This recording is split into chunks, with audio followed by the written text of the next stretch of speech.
Bonjour et bienvenue dans Ciné Cliché, le podcast où on parle des clichés dans le ciné. Aujourd'hui, pour notre premier épisode, nous allons nous intéresser à la production, entre clichés et réalité. Ça me prend parfois quand je suis summum du bonheur. Il fait le clown pendant 5 minutes et il oublie ma femme. À la boulette. Il m'a traité d'abruti. C'est une affaire entre lui et moi, je vous demande de ne pas intervenir. C'est à moi que tu parles comme ça, ouais. Ah, c'est malin, ça. Lino, viens, essaye toi aussi. Je crois que toi et moi, on a un peu le même problème. On peut pas vraiment tout miser sur notre physique. Surtout toi. Oublie que t'as aucune chance, vas-y, fonce. Oh, une serpillière, c'est formidable, Thérèse. Choisis la pilule rouge, tu restes au pays des merveilles. Et on descend avec le lapin blanc au fond du gouffre. Mais je vois déjà la statue de la liberté. Toute petite, bien sûr. Je vais vous présenter Émilie Léa Rodière qui a accepté de répondre à mes questions. Elle est directrice technique dans l'événementiel culturel public et organise entre autres des avant-premières et des festivals de cinéma. Maintenant que les présentations sont faites, je vais l'interroger sur les clichés de la production. Quand on pense à la production, on ne sait pas forcément à quoi ça fait référence. On pense aux personnes qui investissent dans le projet, mais rarement à ceux qui l'organisent. L'investissement et les moyens financiers sont-ils aussi importants que ce que l'on croit ? La production financière consiste à lever des fonds.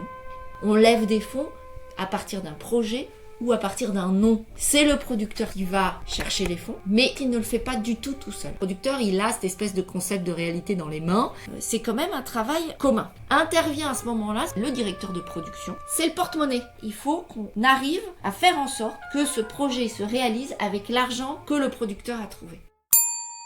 Aujourd'hui, de nombreuses écoles proposent des formations au métier de la production.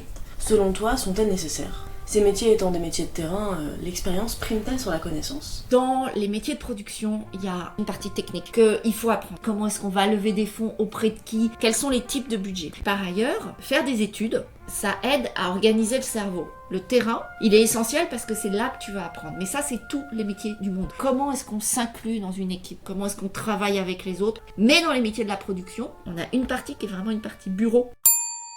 Dans l'organisation d'un événement, on imagine qu'il a souvent des soucis de dernière minute. Est-ce que c'est toujours le cas ? Pourrais-tu nous donner un ou deux exemples de problèmes de dernière minute auxquels tu as été confronté ? Oui, par exemple, un cinéma dans lequel on projette n'a pas payé sa facture d'électricité. Évidemment, il y a les grèves de train, les grèves d'intermittents. On a l'expérience. Si on se dit qu'on doit terminer le 10 du mois, en fait, il faut qu'on soit prêt le 5. Parce qu'entre le 5 et le 10, il y a tous ces trucs-là qui arrivent. On entend beaucoup que le réseau est indispensable. Qu'en penses-tu ? Est-il plus facile de se faire un nom si on connaît du monde dans le milieu ? Oui. Enfin, j'ai souvent pensé que la production était un milieu très masculin. Es-tu d'accord avec cela ? A-t-il été plus difficile pour toi de t'y faire une place ? Les métiers techniques sont des métiers très masculins. Les métiers de direction sont des métiers masculins. Et là, on rentre dans une autre dimension qui est la dimension du féminisme.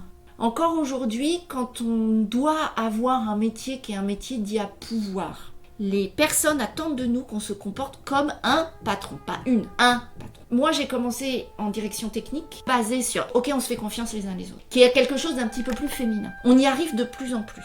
Donc oui, ce sont des métiers qui deviennent de plus en plus féminins, mais je pense que ce qu'il faudrait changer, c'est la manière de diriger.